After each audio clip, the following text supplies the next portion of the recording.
Le club du mois. Et on fait connaissance avec un nouveau club grâce à la main innocente de Jérôme Ducommun. Précédemment, dans le club du mois. Ski Club Sainte-Croix. Sainte-Croix, il n'est pas dans le Gironde jurassien, hein? Non. Voilà. Merci beaucoup. C'est bien qu'on entende un peu parler de nous, quoi. Comme on est un petit club, pas beaucoup de publicité ou autre, quoi. Donc ça fait toujours plaisir, oui. Alors, c'est le Ski Club Sainte-Croix. On est 7 membres du comité. On est tous des personnes bénévoles. Mais sa tête, non, faut passer dessous. Le club a été créé en 1904. On a fêté il y a 2 ans le 110e. On avait fait un souper. Ok, bonjour. On compte environ 150 membres, y compris les jeunes des OG qui sont maintenant à ski. Tous les samedis matins, depuis début novembre, on fait la préparation aux salles de gym jusqu'à ce que les remontées mécaniques des races soient ouvertes. Et dès que c'est ouvert, on se retrouve tous sur les pistes pour un moment sympathique, quoi. Quelques exercices et passer un bon moment ensemble. Vive le club!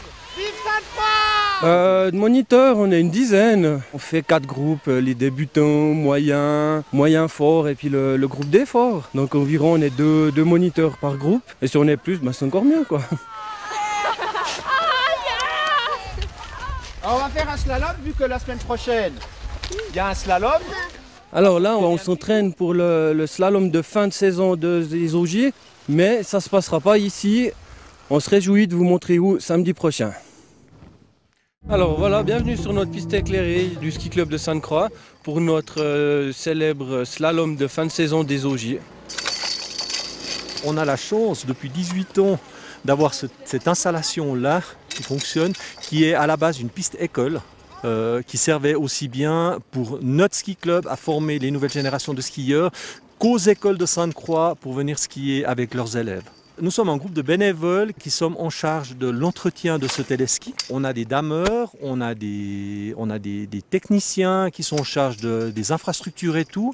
Et puis avec ce groupe de bénévoles, on fait en sorte que notre téléski tourne un maximum dans la saison. Tu pars au top, quand je te dis top, hein? C'est pas très difficile, tu vois, il faut juste tourner autour des portes. 5, 4... Je vous souhaite à tous bonne chance pour ce concours. Et puis que le meilleur gagne. Le téléski demande énormément d'entretien, aussi bien à partir du mois de septembre qu'en fin de saison. C'est un téléski qui n'est pas débrayable, donc les cannes sont fixées dessus. Nous les enlevons au printemps, nous les remettons en automne, ce qui nous demande énormément de travail aussi. Nous n'avons pas que cette piste éclairée, mais nous gérons aussi le traçage et la préparation d'une piste de ski de fond de près de 14 km qui est sur le mont des Serres, qui est malheureusement peu reconnue et peu exploitée. Donc c'est vrai qu'on a beaucoup de travail et malheureusement, comme dans beaucoup de clubs, de moins en moins de bénévoles. Donc s'il y a des gens qui sont intéressés, on est toujours à la recherche de bénévoles. Donc ça c'est quelque chose d'important, c'est le nerf de la guerre. Et vous savez que on a un petit ski club qui avons l'avantage de vivre que par nos bénévoles et avec nos bénévoles que je remercie. Et sans ces bénévoles là, on ne serait plus là malheureusement. Allez,